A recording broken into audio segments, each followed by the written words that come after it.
ముఖ్య కారణం మనం అందరం చూసాం.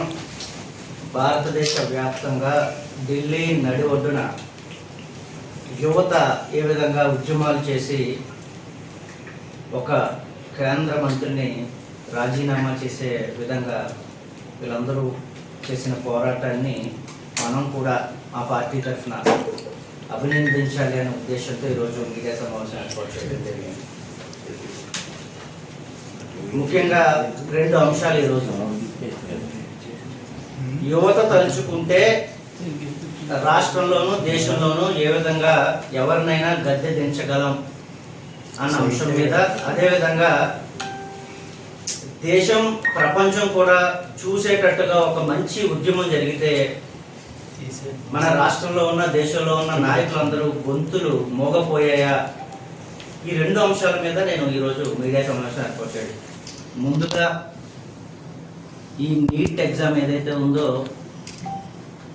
ఆ ఎగ్జామ్ సంబంధించి గడిచిన 6 సంవత్సరాలు రికార్డ్స్ తీసుకుంటే సుమారు 93 మంది పిల్లలు చనిపోవడం జరిగింది.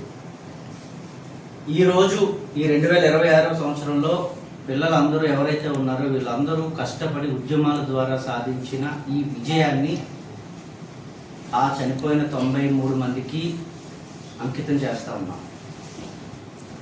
సోదరులారా, ఇది నీట్ ఉద్యమం కాదు, ఇది యువత ఉద్యమంగా జై భీమ్రావ్ భారత్ పార్టీ అభివర్ణిస్తూ ఉంది.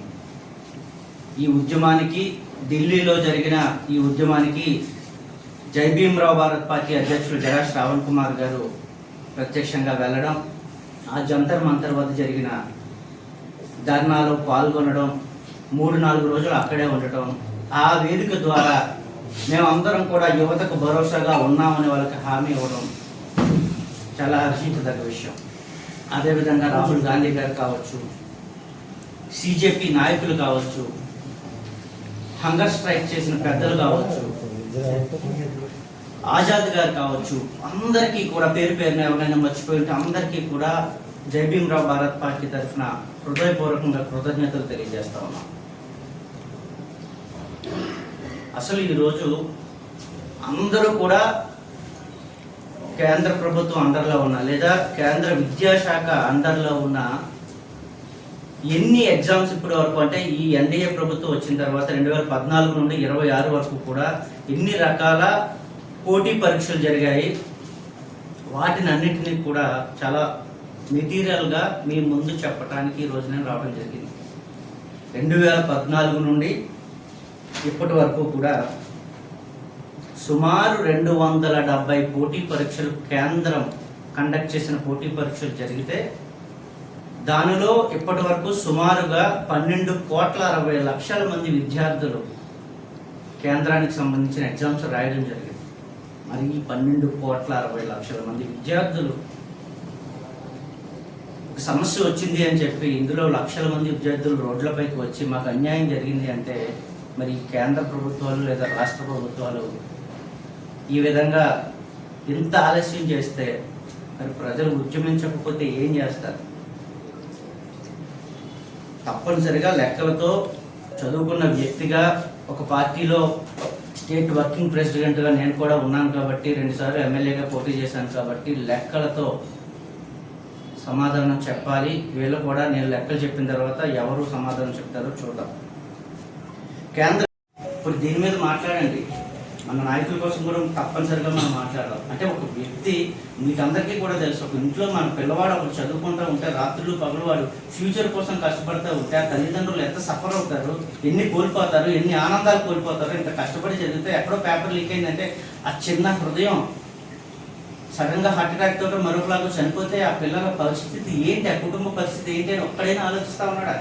రీ ఎగ్జామ్ కండక్ట్ చేశాం కదా, మరి అందరికి కూడా ర్యాంకులు వచ్చాయి కదా, రేపు కాలేజీలో జాయిన్ అవుతారు కదా అని పనికి మాలిన స్టేట్మెంట్ ఆ ఎంపీ ఇస్తే రీ ఎగ్జామ్ కండక్ట్ చేస్తారండి?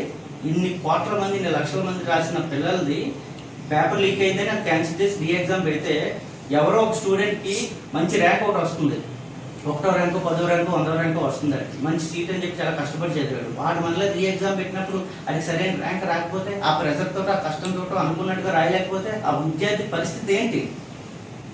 చదువుకుంటే కష్టపడి ఎగ్జామ్స్ రాస్తే ఈ పనికిమాలిన వెధవలందరికీ కూడా ఆ కష్టం అంటే ఏంటో తెలుస్తుంది. రీ ఎగ్జామ్ పెడతారా? మాకు నమ్మకం లేదు, ఎన్నికలు మన బాగా జరిగాయి అని 24లో దమ్ముంటే పెట్టండి మీరు రీ ఎలక్షన్స్. మీకు అన్ని లక్షల మెజారిటీ వస్తుంది మేము కూడా చూస్తాం, ఇన్ని సీట్లు వస్తాయి మేము కూడా చూస్తాం. దమ్ముంటే పెట్టండి మీరు రీ ఎలక్షన్స్ పెట్టండి. పనికిమాలిన స్టేట్మెంట్లు ఇవ్వమంటే పిల్లల కోసం మాత్రమే ఇస్తారా మీరు? తప్పనిసరిగా దేశం చూసింది, యువత చూసింది. యువతను ఎలక్షన్స్ కోసం మాత్రం వాడుకొని ఈరోజు వాళ్ళకి సమస్య వచ్చిందంటే వదిలేస్తారా మీరు? సో తప్పనిసరిగా యువత ఎప్పుడు ఎక్కడ ఎలా రియాక్ట్ అయ్యారో చూశారు. కాబట్టి ఎవ్వరు కూడా తప్పించుకోలేరు యువత నుండి. వచ్చే ఎన్నికల్లో వాళ్ళ సత్తా ఏంటో తప్పనిసరిగా చూపిస్తారు. అప్పటి వరకు కూడా మీకు ఇలాగే మాట్లాడండి. పిల్లలు రోడ్లు ఎక్కి ఉద్యమాలు చేస్తారు, మీ ఉద్యోగాలు కూడా పోతాయి.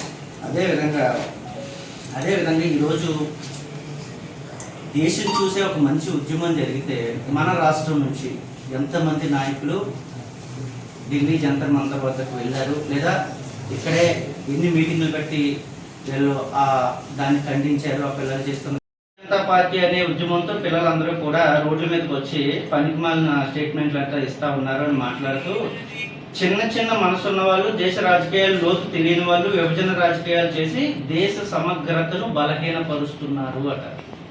ఈ చిన్న చిన్న మనసున్న వాళ్ళే అందరూ కలిసి ఒక కేంద్ర మంత్రిని రాజీనామా చేసేటట్టుగా ప్రయత్నం చేశారు మిస్టర్ పవన్ కళ్యాణ్. ఒకసారి ఆలోచించు. అదేవిధంగా ఇందులో సుమతి సతకు ఒక ఉదాహరణగా కూడా ఈయన మనకు చెప్పాడు.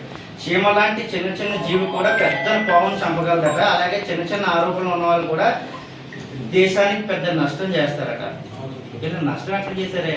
మీలాంటి పనికిమాలిన రాజకీయ నాయకులు అందరూ కూడా రాష్ట్రాలని దేశాలని ఏలేస్తూ ఉంటే పిల్లలందరూ కష్టపడి చదువుకుని రోడ్లెక్కి పోరాడి వాళ్ళు విజయాన్ని సాధించారు. ఇంకా ఫర్దర్గా రకరకాల మీ బొక్కలన్నీ కూడా బయటకు వస్తాయేమో అని చెప్పి మీరందరూ రాజీనామా చేసి మీ మంత్రిని పక్కకు తోసేశారు తప్ప త్వరలో మీ వరకు కూడా వస్తాయి. రాష్ట్రాల్లో కూడా అనేక సమస్యలు ఉన్నాయి. అలాంటి వాళ్ళందరూ కూడా మాట్లాడతాం. తప్పనిసరిగా మిమ్మల్ని కూడా బయట తీస్తాం. 10వ తరగతి చదివి కబుర్లు మాత్రం చెప్పమంటే మాత్రం పెంట కబుర్లు మాత్రం మీరు 100 చెప్తారు.